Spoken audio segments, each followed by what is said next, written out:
My name is John Silvester. I'm a reporter with the Age newspaper. Some people call me Sly of the Underworld. There are 5 million crime stories in the naked city, and this is one of them. Detective Sergeant Sean Shamizi was based at the Stonington Crime Investigation Unit, not too far from the CBD in Melbourne, when, in July 2020, he began to see a pattern in home burglaries. I was the weekend crime supervisor. It was a school holiday period from memory, and one of the things that really stood out to me straight away was the style of burglary that had been committed. We're talking high-end, organised burglary group. Sean is big, funny, enthusiastic and gregarious. When he was in the Echo Anti-Bikie Task Force, he learned personal connections in policing were vital if he wanted things done. He started a year-long investigation codenamed Oceans. The operation name was called Oceans, completely random, I might add. To discover a sophisticated gang of Albanian descent, with its leader flying in and out of Australia since 2016. So we knew that the offenders we were looking at were prepared. We knew they were good at what they were doing. The gang conducted detailed surveillance, often lying in bushes for hours to observe targets, used CCTV jammers, earpiece communications, and had men positioned outside the house in radio contact with the main burglar. There's one example I can think of where the owners had left to go to the airport and they'd received a notification on their phone that there'd been an alarm set off or intruder alarm. And, from that part, then I knew that this wasn't the normal low-end drug user burglary. This was something a little bit more planned. And from then, we start looking at extensive CCTV canvassing and the old style of policing. You walk in the street talking to neighbours, reconnaissance of the area, or was there a contact at the airport? We looked at a number of different avenues at the start, trying to establish how these people knew that someone wasn't going to be home. Their methods were specific. The target time was between 6 and 9 p.m, usually during dinner hours and in school holidays. They didn't strike during daylight saving because they wanted the cover of darkness, but also selected houses where the lights were off. The chief burglar would jump neighbours' fences, find tools to help gain access, then use a ladder or jump on water heaters to get in through the second story. Most were next to vacant blocks, derelict houses or building sites, giving them further security. We knew he had the skills to dismantle or even remove safes. And, one incident we know of is that, he's literally climbed down the ladder with a safe on his shoulder and walked out. We noted that the master bedroom and walk-in robes were targeted and not much else. And we knew that they had a good knowledge of, the high-quality stuff, not the dribs and drabs or the cosmetic jewellery.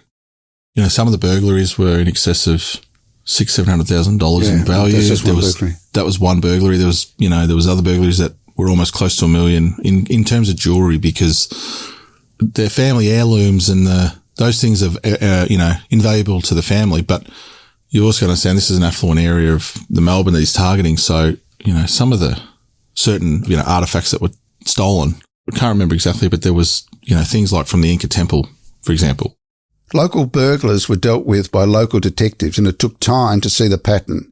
Using his police network in Melbourne and in New South Wales, Sean was able to develop a list of burglaries done by the team. When you first identified the pattern, it was 8 places they did in one weekend. There was 8 places in the one weekend. All Toorak. And then you look at the large amount that we identify in places like Sandringham, Brighton, and some of the other affluent areas, Kew, Baldwin North. By then we're sort of looking in about the 40s, there'd be around 40 burglaries that we would say that he has committed in that period. Best guess is he was directly responsible for up to 70 burglaries, with the biggest haul from one job, $650,000. They were also doing it in between states. So they'd go to Victoria, then they'd go up to New South Wales, then they'd drive back. And this would go on and on.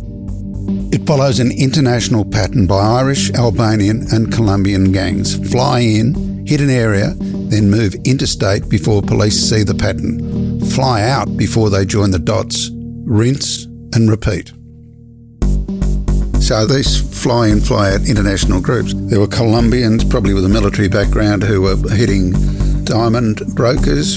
Charged high-flying millionaire 31-year-old Colombian-born cash, jewellery, also a Lamborghini and gold. We had the Irish roof scammers. Operating Irish roof scams in Melbourne's east. By high-end watches and designer We clothing. had gangs coming in and some of them targeted ATMs or other. The Romanian nationals are accused of tampering with ATMs across Sydney by inserting thin metal devices.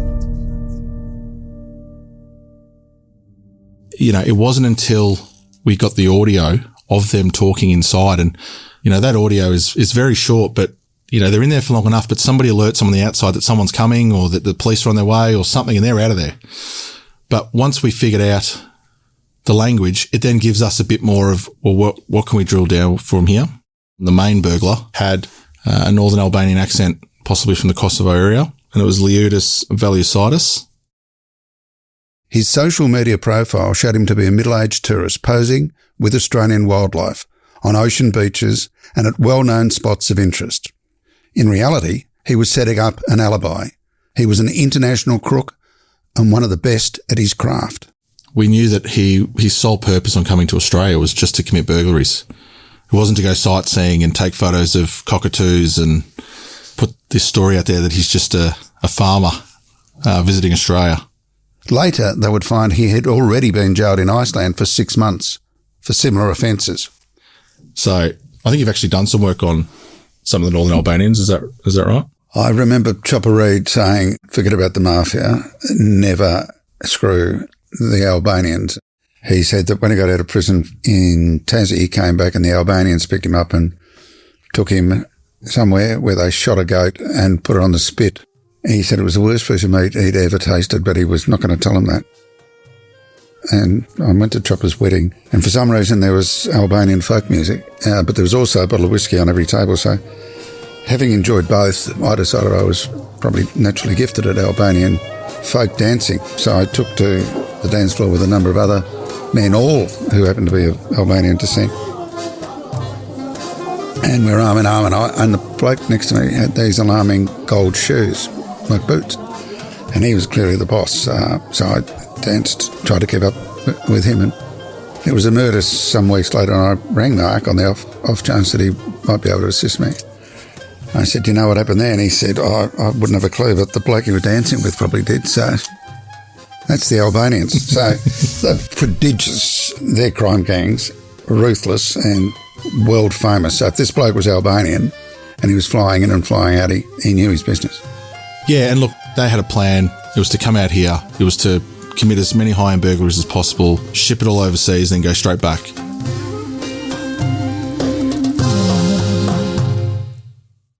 We'll be back straight after the break when some kind people have paid for ads. Sadly, I get none of it. When he was finally identified, the main burglar, the way he was identified, he attends a burglary in New South Wales, and we capture the moment on video footage that he realises he's been caught on footage. My memory was that the homeowner had painted everything black, including the facade and the camera. Yeah, so for the first time, our man misses it. And there is a bit of footage, isn't there, where he sort of looks up and goes, shit. Yeah, I've been caught. So what does he do after that? He flies out 2 days later. So he buggered off after he realised his image was taken. But I imagine you thought, just wait him out, he'll come back.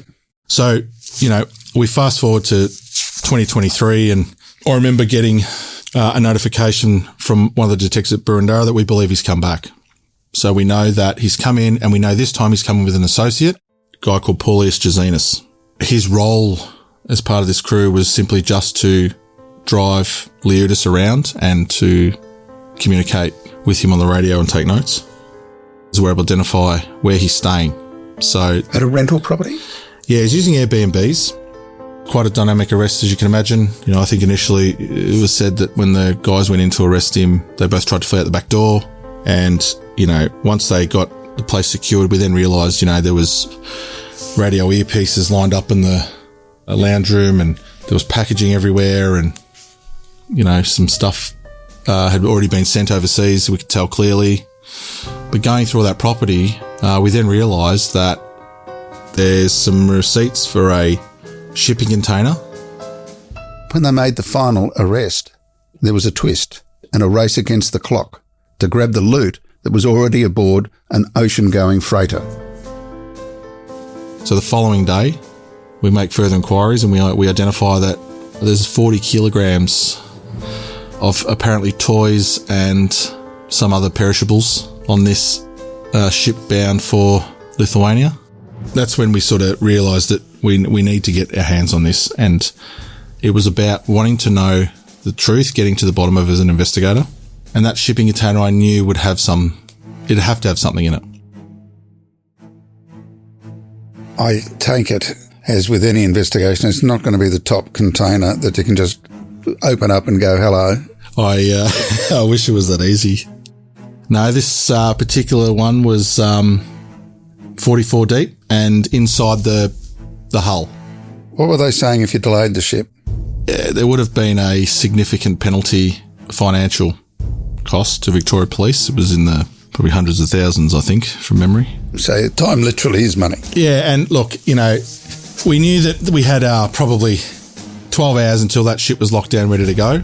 The cost for us to remove the other containers and bring it off the ship and on into the containment area, cost was going to be exorbitant. I think it was around $18,000 from memory. I've got the receipt, $20,274.16. Thanks for the GST. I remember it was a Friday and I had about 25 minutes left before we were going to be told we weren't allowed to seize that container. And, I remember running into the superintendent's office and I said, we need to pay $18,000 to get this container off. And she's very supportive. She knows the investigation. My understanding is a phone call is made to the then Assistant Commissioner at the time, and his response is, that sounds like a great job, let's do it.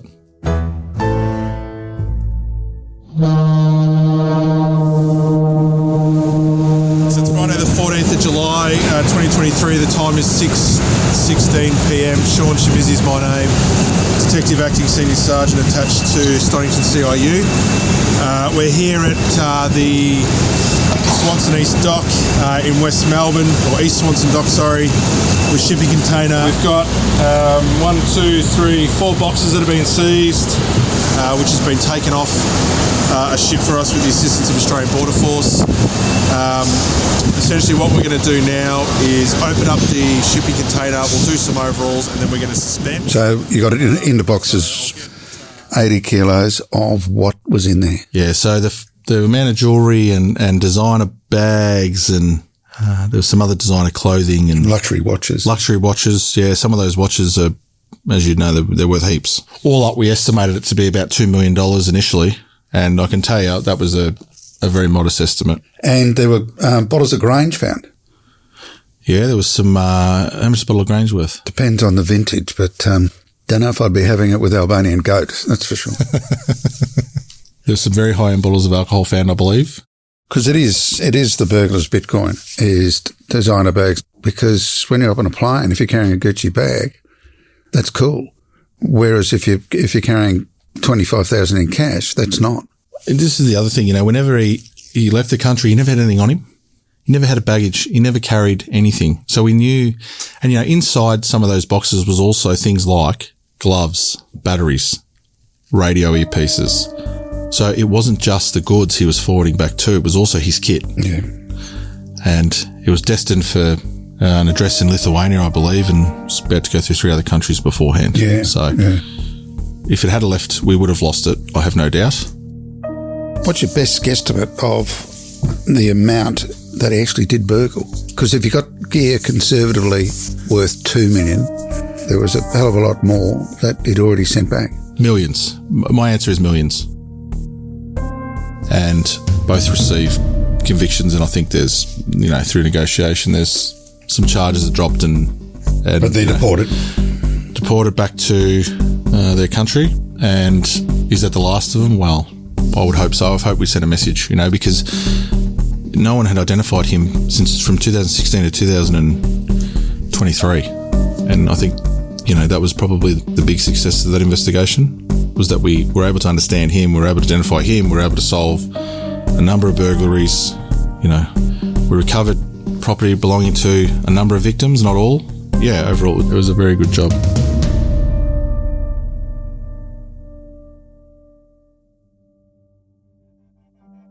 This episode is reported by me, and produced by an absolute gem, Julia Carr-Catzel.